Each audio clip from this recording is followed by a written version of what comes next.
Telangana assembly సమావేశాలను ప్రత్యక్ష ప్రసారం ద్వారా చూద్దాం. గవర్నర్ గారి యొక్క ప్రసంగం మీద ధన్యవాదాలు తెలిపే అవకాశం ఇచ్చినందుకు కృతజ్ఞతలు చేస్తూ అధికార పార్టీ నుంచి ఇంతమొదలు వివేక్ మాట్లాడడం జరిగింది. అధ్యక్ష మాట్లాడేటప్పుడు చాలా విషయాలు అంటే ప్రసంగంలో చాలా ప్రభుత్వం అనేక అభివృద్ధి కార్యక్రమాలు చేసిన దాని మీద మరి గవర్నర్ గారి ప్రసంగంలో అనేక విషయాలు వారి ప్రసంగంలో వినడం జరిగింది. అధ్యక్ష అదే కాదు అధ్యక్ష, చాలా విషయాలు కూడా రాని కూడా గవర్నర్ గారి ప్రసంగంలో అనేక విషయాలు చాలా సమస్యలు రాలేవు అధ్యక్ష. కానీ వివేక్ మాట్లాడేటప్పుడు నేను చాలా స్పష్టంగా విన్నా. ఇక్కడనే మరి ప్రశాంత్ రెడ్డి గారు అట్లనే కేటీఆర్ గారు కూడా చాలా వారి ప్రసంగాన్ని ఆకర్షితులయ్యారు. అయితే నాకు కూడా ఒకసారి వివేక్ మాట్లాడేటప్పుడు నిజంగా చాలా సమస్యలు రాసుకొని వచ్చిన ఈ రాసుకొచ్చినన్ని నేను మర్చిపోయేటట్టుగా వివేక్ మాట్లాడండి అధ్యక్ష. అసలు సమస్యలే లేవు అన్నట్టుగానే అసలు వివేక్ ప్రసంగంలో అయితే అసలు చాలా ఉదాహరణలు చెప్పిండు. సరే సంతోషం, అధికార పార్టీ ఎమ్మెల్యేలు చెప్పాల్సిన అవసరం ఉంది, చేసినవి చెప్పుకోవాల్సిన అవసరం ఉంది అధ్యక్ష. లే ఒక అపోజిషన్ పార్టీగా లేని కూడా చెప్పాలి, చేయని కూడా చెప్పాలి, చేసినవి కూడా సమర్థించాలి. జయప్రకాష్ రెడ్డి గారు, నేను ముందు నుంచి కూడా అందరు రిక్వెస్ట్ చేస్తున్నాను, అధికార పార్టీ అయినా తమరైనా ఇంకెవరైనా గవర్నర్ ప్రసంగం పైన దానిపైన రిస్ట్రిక్ట్ కండి, దానిపైన మాట్లాడండి. తర్వాత మన బడ్జెట్ సెషన్ బడ్జెట్ స్పీచ్లు ఉన్నాయి, దాని మీద మళ్ళీ మీరు స్పందించవచ్చు తప్పకుండా అధ్యక్ష. మాకు దయచేసి గవర్నర్ ప్రసంగం పైన రిస్ట్రిక్ట్ కండి అని మీరు అన్న మాటను మేము విన్నాం అధ్యక్ష, తప్పకుండా. కాకపోతే మేము కొంత సమయం తక్కువ సమయంలోనే ఎక్కువ విషయాలు చెప్పే ప్రయత్నం చేస్తాం. రాజకీయంగా ఉపన్యాసం ఇచ్చే ప్రయత్నం చేయము అధ్యక్ష.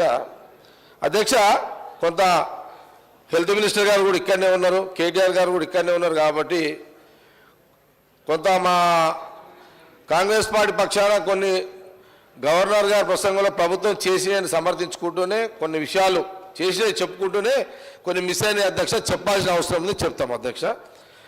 ముఖ్యంగా గవర్నర్ గారి ప్రసంగంలో కేసీఆర్ గారి యొక్క కిట్టు గురించి చర్చ వచ్చింది అధ్యక్ష. అది చాలా మంచి కార్యక్రమం అధ్యక్ష. నేను కూడా ఒక శాసనసభ్యునిగా అది ఒక మంచి కార్యక్రమం అధ్యక్ష. కానీ అధ్యక్ష దీంట్లో ప్రభుత్వం ఒక ఆలోచన చేయాల్సిన అవసరం ఉంది అధ్యక్ష. క్యాన్సర్ పేషెంట్ అధ్యక్ష, ఈ క్యాన్సర్ ఎవరికి వచ్చినా మెజార్టీ ప్రజలు చనిపోతున్నారు అధ్యక్ష. దానికి ఎవరైనా చేయలేం. కానీ ఆ బతకడానికి మనిషికి ఆశ, బతకడానికి ఆ క్యాన్సర్ పేషెంట్ అప్పులు చేసి చేసి చేసి చనిపోతున్నాడు అధ్యక్ష. ఇది గవర్నర్ గారి యొక్క ప్రసంగంలో రాలేవనే అంశాలను చెప్తున్నా అధ్యక్ష. చావగా తప్పలేదు, కానీ కుటుంబం అప్పుల పాలయ్యి ఆ కుటుంబంలో ఒక సభ్యుడు చనిపోతున్నాడు అధ్యక్ష. కాబట్టి ప్రభుత్వము ఆ చనిపోయే క్యాన్సర్ వ్యాధి పేషెంట్ చనిపోయే వ్యక్తికి మరి ఆర్థికంగా ఆదుకునే ఆలోచన ప్రభుత్వం చేయాలి అధ్యక్ష. క్యాన్సర్ పేషెంట్ చనిపోతాడు కాబట్టి అతన్ని అప్పుల పాలు కాకుండా ఆ భారం అతను పడకుండా ప్రభుత్వము కొంత దృష్టి ఆదుకునే ప్రయత్నం చేయాలి అధ్యక్ష, మేజర్గా అయితే. కాబట్టి దాంతోపాటు ప్రధానంగా దాని తర్వాత హార్ట్కి సంబంధించి కూడా అప్పుల పాలు కాకుండా డైరెక్ట్గా ప్రభుత్వము దాన్ని దృష్టి పెట్టాలని కొంత సూచన చేస్తున్న అధ్యక్ష. మరి దాంతోపాటు అధ్యక్ష జర్నలిస్టులకు సంబంధించి ఒక విషయం కూడా ప్రసంగంలో రాలేదు అధ్యక్ష. స్వయం పరిపాలన 9 సంవత్సరాలు అయింది. జర్నలిస్టులు కూడా మరి అనేక త్యాగాలు చేశారు. ముఖ్యమంత్రి గారు కూడా అనేక సందర్భాల్లో చెప్పడం కూడా జరిగింది. హైదరాబాద్తో పాటు అన్ని జిల్లాల్లో కూడా జర్నలిస్టులకు 200 గజాల చొప్పున ప్లాట్లు ఇస్తామని కూడా మాట ఇచ్చారు. కానీ అది అట్లనే పెండింగ్ అవుతుంది అధ్యక్ష. అది కూడా గవర్నర్ గారి ప్రసంగంలో చర్చకు రాలేదు. కాబట్టి నేను జర్నలిస్ట్ విషయంలో ప్రభుత్వం ఇచ్చిన హామీని నిలబెట్టుకునే దాంట్లో మరి దృష్టి పెట్టాలని నేను సందర్భంగా తెలియజేస్తున్నా అధ్యక్ష. ఇంకో విషయం ఏంటంటే యాదగిరిగుట్ట లక్ష్మీ నరసింహస్వామి మన తెలంగాణ, అక్కడ తిరుపతి అయితే ఇక్కడ మనకు యాదగిరిగుట్ట.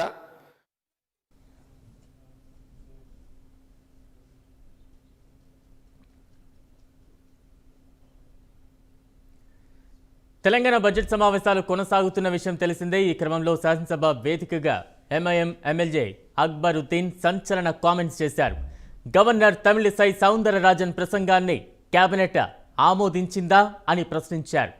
పాత బస్తీని ఎందుకు అభివృద్ధి చేయడం లేదని అక్బరుద్దీన్ ఆగ్రహం వ్యక్తం చేశారు. హామీలు ఇస్తారు, అమలు చేయరు. చర్చ సమయంలో సభా నాయకుడు కనిపించడం లేదు. సీఎం కేసీఆర్ మంత్రులు ఎవరిని కలవరు. పాత బస్తీకి మెట్రో రైలు ఏమైంది? ఉస్మానియా ఆసుపత్రి పరిస్థితి ఏంటి? మీరు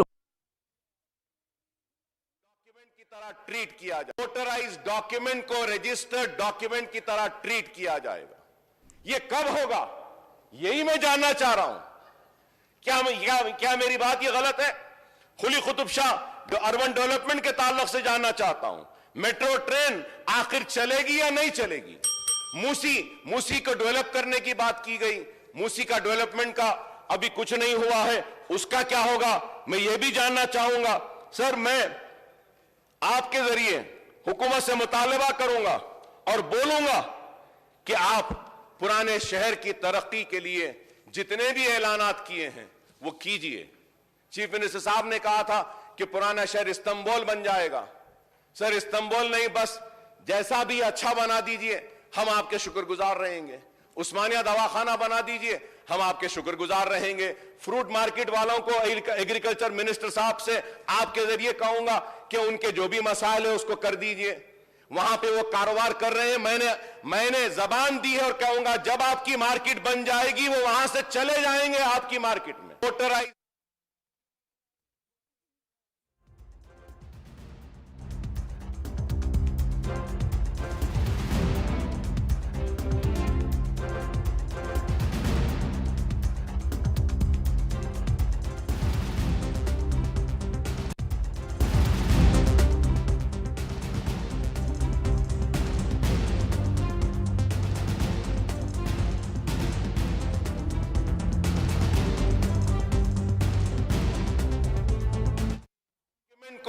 नोटराइज डॉक्यूमेंट को रजिस्टर्ड डॉक्यूमेंट की तरह ट्रीट किया जाएगा। ये कब होगा, यही मैं जानना चाह रहा हूं। क्या मेरी बात ये गलत है? खुली कुतुब शाह अर्बन डेवलपमेंट के ताल्लुक से जानना चाहता हूं, मेट्रो ट्रेन आखिर चलेगी या नहीं चलेगी? मूसी को डेवलप करने की बात की गई, मूसी का डेवलपमेंट का अभी कुछ नहीं हुआ है, उसका क्या होगा मैं ये भी जानना चाहूंगा। सर, मैं आपके जरिए हुकूमत से मुतालबा करूंगा और बोलूंगा कि आप पुराने शहर की तरक्की के लिए जितने भी ऐलानात किए हैं वो कीजिए। चीफ मिनिस्टर साहब ने कहा था कि पुराना शहर इस्तांबुल बन जाएगा। सर, इस्तांबुल नहीं, बस जैसा भी अच्छा बना दीजिए, हम आपके शुक्रगुजार रहेंगे। उस्मानिया दवाखाना बना दीजिए, हम आपके शुक्रगुजार रहेंगे। फ्रूट मार्केट वालों को एग्रीकल्चर मिनिस्टर साहब से आपके जरिए कहूंगा कि उनके जो भी मसाइल है उसको कर दीजिए। वहां पे वो कारोबार कर रहे हैं, मैंने जबान दी है और कहूंगा जब आपकी मार्केट बन जाएगी वो वहां से चले जाएंगे आपकी मार्केट में। नोटराइज डॉक्यूमेंट को रजिस्टर्ड डॉक्यूमेंट की तरह ट्रीट किया जाएगा। ये कब होगा, यही मैं जानना चाह रहा हूं। क्या मेरी बात ये गलत है? खुली कुतुब शाह अर्बन डेवलपमेंट के ताल्लुक से जानना चाहता हूं, मेट्रो ट्रेन आखिर चलेगी? రైట్, మొత్తంగా అసెంబ్లీ సాక్షిగా బీఆర్ఎస్ వర్సెస్ ఎంఐఎంగా నడిచింది. పాత బస్తీ అభివృద్ధి ఏమాత్రం కనిపించడం లేదంటూ కూడా ఆయన అసెంబ్లీ సాక్షిగా నిలదీసిన పరిస్థితి మనం చూస్తూ ఉన్నాం. మరింత అప్డేట్స్ అందించేందుకు మా ప్రతినిధి చందు సిద్ధంగా ఉన్నారు. చందు, బలరాం, అసెంబ్లీలో అక్బరుద్దీన్ ఓవైసీ మంత్రి కేటీఆర్ మధ్య వాగ్వాదం చోటు చేసుకుంది. ముఖ్యంగా బీఏసీలో ఇష్టారీతిన నిర్ణయాలు బీఏసీలో ఇస్తున్నారు. చర్చ జరుగుతుంటే రాష్ట్రపతి గవర్నర్ ప్రసంగంపై చర్చ జరుగుతుంటే సభానాయకుడు కనిపించడం లేదంటూ కూడా అక్బరుద్దీన్ మంత్రి కేటీఆర్ ఉద్దేశించి మాట్లాడారు. మరోవైపు మంత్రులు ఎమ్మెల్యేలు సభలో కనిపించడం లేదు. ముఖ్యంగా బీఆర్ఎస్ నేతలకు టీవీ డిబేట్లకు వెళ్లే టైం ఉంటుంది కానీ సభకు వచ్చే టైం లేదా? ఇలాంటి సభను నా 25 ఏళ్ల కెరియర్ లో ఎప్పుడు చూడలేదంటూ కూడా అక్బరుద్దీన్ ఓవైసీ మాట్లాడారు. ముఖ్యంగా దీనికి కేటీఆర్ కూడా కౌంటర్ ఇచ్చారు. సభ్యుల సమయాన్ని బట్టి సమయం ఇస్తాం. అదేవిధంగా బీఏసీకి ఓవైసీ అసలే రాకపోగా ఆరోపణలు చేస్తాడంటూ కూడా మరి కౌంటర్ ఇచ్చే ప్రయత్నం చేశారు. ఆవేశంగా ప్రసంగం చేస్తే సరిపోదు, అర్థవంతంగా సమాధానం కూడా చెప్పొచ్చు అంటూ కూడా కేటీఆర్ ఓవైసీకి చురకలు అందించారు. 7 ఎమ్మెల్యేలు ఉన్నటువంటి ఎంఐఎం గంట ఇస్తే మాకు ఎంత సమయం మా ఎమ్మెల్యేలకు ఇవ్వాలి అంటూ కూడా తిరిగి ప్రశ్నించారు. ముఖ్యంగా సభానాయకుడితో ఓవైసీకి ఏ సంబంధం, సభానాయకుడు రావాల్సిన అవసరం లేదు అన్నట్టుగా కూడా కేటీఆర్ మాట్లాడారు. దీనికి అక్బరుద్దీన్ ఓవైసీ మరోసారి కౌంటర్ కూడా ఇచ్చారు. నేను కొత్త సభ్యునేమి కాదు, చాలా సార్లు ఎమ్మెల్యేగా గెలిచాను. టైమును ఎలా వినియోగించుకోవాలో కూడా మాకు తెలుసు. రాజ్యాంగబద్ధంగా చర్చ జరగాలి. గతంలో చాలా సభల్లో కూడా గంటల సేపు చర్చించిన సందర్భాలు ఉన్నాయి. ఎప్పుడు కూడా అభ్యంతరం చెప్పలేదు. కానీ ఇప్పుడు మీరు ముళ్ళ చేసే ప్రయత్నం చేస్తున్నారంటూ కూడా అక్బరుద్దీన్ ఓవైసీ గట్టిగానే కౌంటర్ ఇచ్చారు. ముఖ్యంగా అక్బరుద్దీన్ గవర్నర్ ధన్యవాదాలు తెలిపే విమానం ప్రసంగించకుండా పద్దులపై అభివృద్ధి జరగలేదంటూ మాట్లాడడానికి కూడా కేటీఆర్ అభ్యంతరం కూడా వ్యక్తం చేస్తున్నారు. స్పీకర్ జోక్యం చేసుకుని హౌస్ లో సమయపాలన పాటిస్తే బాగుంటుంది అంటూ కూడా చెప్పడం జరిగింది. Balaram. Right, thank you Chandu.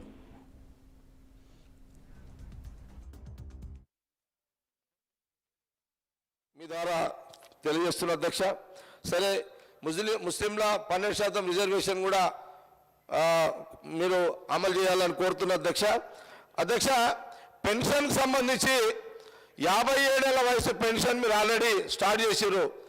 కానీ ఒక కుటుంబంలో ఒక్కరికే వస్తుంది. అంటే వృద్ధాప్య పెన్షన్స్ అది ఇంట్లో ఎంతమంది ఉంటే అంతమందికి వచ్చేటట్టుగా ప్రభుత్వం దృష్టి పెట్టాలి అనే విషయాన్ని నేను, ఎందుకంటే తాతకు వస్తుంది, వస్తలేదు అసలు. నేను గ్రౌండ్ ప్రాక్టికల్ చెప్తున్నా. 2000 వస్తుంది, 3016 ఇస్తామన్నారు. 2000 వస్తుంది, హ్యాపీ, సంతోషమే. కానీ 3016 ఇస్తాన్నారు, అది స్టార్ట్ చేయండి.